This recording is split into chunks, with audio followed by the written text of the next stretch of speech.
الحمد لله المتوفر بجلال ذاته وكمال صفاته المتقدس في نوط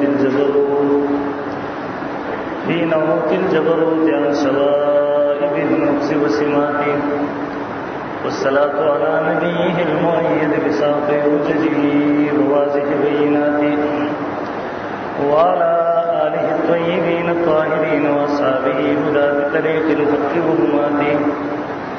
أما بعد فأعوذ بالله من الشيطان الرجيم. بسم الله الرحمن الرحيم. ما كان محمد أبا أحد من رجالكم ولكن رسول الله وخاتم النبيين وكان الله بكل شيء عليما.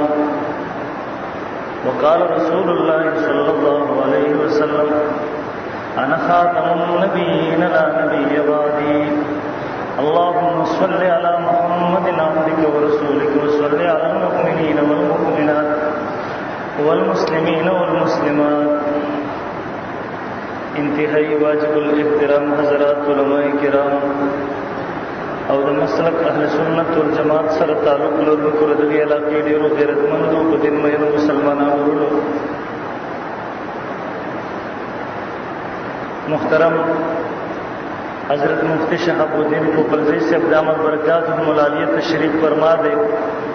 ما نه مخکې د هغوی مفصل خطاب بیانم ستاسو په وړاندې وشو. یقینا د هغوی په وړاندې په دغه موضوع باندې خبره کول زما غوندې طالب علم دپاره یقینا چې دغه به ګستاخي او بېادبي محترم خو ها محترمو د الامر فوق الادب په بنیاد باندې څو خبرې ستاسو په وړاندې ذکر کوم.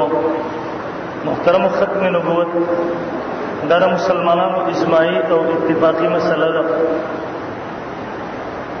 د آدم علیه السلام نه واخله د آدم علیه السلام نه د نبوت دغه سلسله شروع شوې وه. په نبي علیه السلام محمد رسول الله صلی الله علیه وسلم باندې ختمه شوه. آدم علیه السلام دغه سلسلې اولنی فرد، محمد رسول الله صلی الله علیه وسلم دغه سلسلې اخرنی فرد. نبی علیه السلام پر راتلو سره د انبیاو دغه سلسله ختمه شوه. د نبی علیه السلام نه وروسته نوی نبي هم نشي راتلی. د نبی علیه السلام نه وروسته چاته نبوت هم نشي میلاویدی.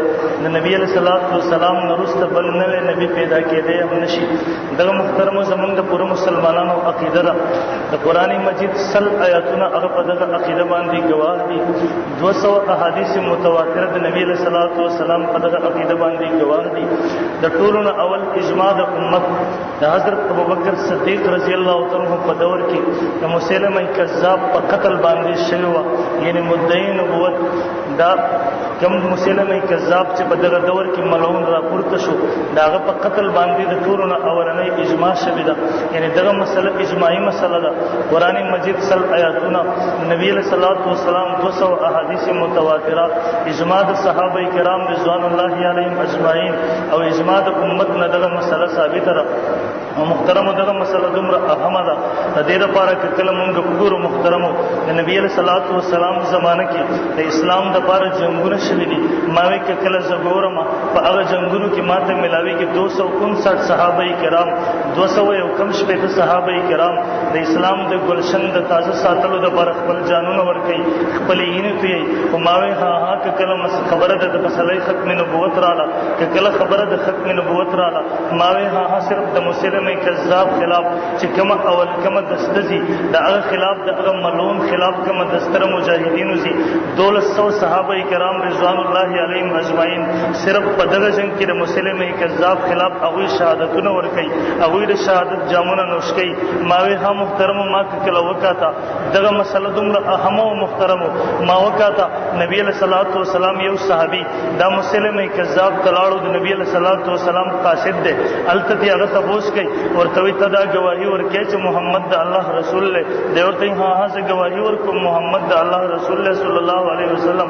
دی ته بیا تبوس کې اعتدام کې وایي ورکه چې زه د الله رسول یم، مسلمه د الله رسول دی، دی ورته نه زه نه اورم، زه نشم اورېدی، دی بیا تپوس کوي، هغه بیا انکار کوي، یو اندام د هغه کټ کېږي تر دې پورې چې دی په هغه حال کې د شهادت جام نوش کړو، د به دی شهید شو. محترمه ما که کله وکاته په تابعینو کې ابو مسلم خولاني مشهور تابعی دی، دی هغه بزرګ دی. عمر فاروق رضی الله تعالی عنہ فرمایي کله چې د سره ملاقات وشو هغه د الله شکر ادا کو، ول د الله شکر دی چې الله د هغه انسان سره د مرګ نمخ کې ملاو کوم چې د نبی له صلوات و سلام په امت کې الله رب العزت دا هغه لپاره ور هغه نرم کړی دی، دا هغه لپاره ور صحیح سره برد او سلام علی ابراهیم مخ کې حکم شو. دلته ابو مسلم خولانی رحم الله لپاره هغه ور یخ شو پاغي باندې اثر نکو. ابو مسلم خوزانی دغه یمن اوسیدونکو په دغه دور کې یو بل مدعی نبوت پیدا شوی دی، اسود انسی. هغه ټول خلق په زور خلق راولي، هغه په زور باندې خپل نبوت قائل کوي. کله په دبسي ابو مسلم خولانی رحم الله پسې جواب ورغی، ډیر اوختو کله د دنم مطالبه شو په د باندې ایمان راوړو، هغه ورته انکار وکړو. دی ورته مسلسل هغه کوشش کوي چې کله دې په خپل کوشش کې کامیاب نشو، دی یو خطرناک اور بل کو که حکم یې وکړو د ابو مسلم خولانی رحم الله هغه تر وراچولو د ورغورځولو. ابو مسلم خولانی رحم الله هغه ورته